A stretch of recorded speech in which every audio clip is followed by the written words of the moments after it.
Hello everyone, today I'll be unboxing and reviewing the EKSA E1000 My Time at Sandrock gaming headset. But before we get started, as always, let's unpack it and see what's inside. Right out of the box, we have the user manual, carry pouch, postcard set, and the headset themselves. The EKSA E1000 is a great choice for gamers looking for a high-quality headset that can be used on all their favorite platforms. It's an incredible headset that made me feel like I was really on the planet of Sandrock, building a civilization and all that jazz. It's got a lot of features for its size, including powerful 15 magnetic neodymium drivers that let you experience purer, clearer sound than ever before.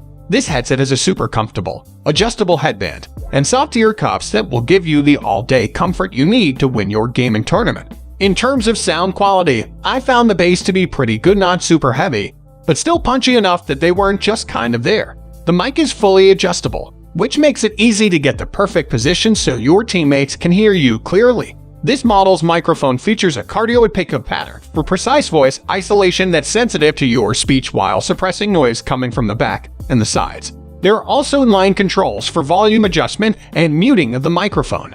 Overall, this is a great product that allows you to enjoy immersive sound while playing games or listening to music from any device. It's also possible to win one of these headsets, so if you're interested in participating, just leave your comments below. The best comment will be picked by random and will receive an EKSA E1000 gaming headset. Contest is open worldwide to participants of age 18 or over. The contest ends on August 28th at midnight. Enter your name in the comments below for a chance to win. Good luck, everyone!